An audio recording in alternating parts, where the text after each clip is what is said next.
सकाळु समस्तक इच्छा हेल्दी खाइबे आउ सेटा पुणी झटपट से बनी जाउथिबो। आज रेसिपी रे मु आपनको सेई टाइप रो गोटे रेसिपी शेयर करी। जय जगन्नाथ। सोनी जोड़िया रेसिपी को आपण समस्त को बहुत बहुत स्वागत। प्रथमे आम पैन रे तेल गरम करबा आउ तेल गरम हैला परे 10-12टा काजू आउ अल्प किछि बादाम देकी आको हल्का भाजिबा। ड्राई फ्रूट से ऑप्शनल अच्छी किंतु एटा पकेइले उपमाटा टिके अधिक टेस्टी लागिबो। एबे सब भाजी ही आसलानी गोटे प्लेट को काटिदेबा। आउ सेम पैन रे गोटे कप सिमेई माने मापरे 100 ग्राम रो हबो देकी भाजिबा। मु एठी तेल कम यूज करिछि, आपण चाहिले आ गोटे चमच तेल देकी सिमेई भाजी परिबे।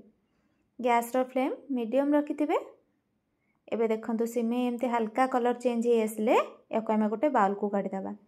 आउ गोटे चमच तेल गरम करबा आउ सेथिरे दबा गोटे छोटो चमच सोरिष, गोटे चमच बुट डाली, गोटे चमच बिरी डाली, अल्प टिके हेंगु आउ आधा इंच रु भी टिके कम अदा को एठी मु छेचिकी नेछि।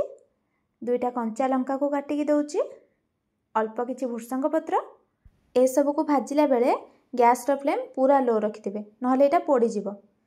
एबे आमे दबा एथिरे गोटे बड़ साइज रो कटा हेतिबा पियाज एमती छोटो छोटो करी काटिथिबे।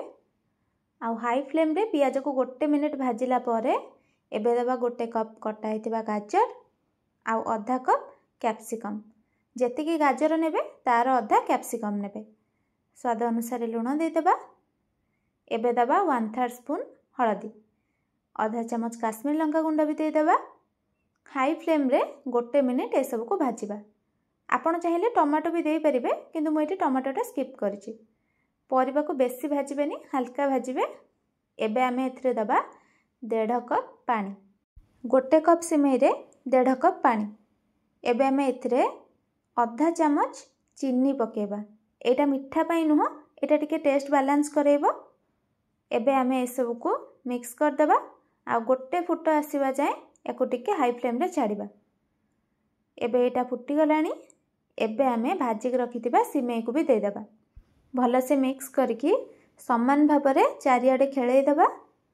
आ 2 मिनिट पई मीडियम फ्लेम रे एमिति खोला रे छाड़ीबा सिमेई टिके कुक हबा पई। आ 2 मिनिट पर देखिबे सिमेई 80% पाखापाखि सिझी जाइतिबो किंतु हल्का टिके पानी अंश थिबो एथिरे। एबे आमे को कवर करबा गैस ऑफ करके। आ 5 रु 6 मिनिट पर देखिबे एटा पूरा परफेक्टली कुक हे जाइतिबो। एबे आमे काजू बादाम भाजी के रखिथिले जो ताकू दे देबा आउ अल्प किछि कोरा नडिया ऊपर दे देबा। सिमेई गरम थिबा अवस्था रे जमा भी बेसी घांटीबेनी, बस हल्का टिके मिक्स कर देबे। एबे हमर रेडी हे गला सिमेई उपमा। खाइबा को तो बहुत ही टेस्टी हिथिला, थरे निहाती ट्राई करंतु। जदि वीडियो भल लागिथिबो लाइक टे कर देबे। आगो केमिति नुआ नुआ वीडियो देखिया पई चैनल को सब्सक्राइब कर नेबे। देखा हबा नेक्स्ट वीडियो रे। रहिली। जय जगन्नाथ।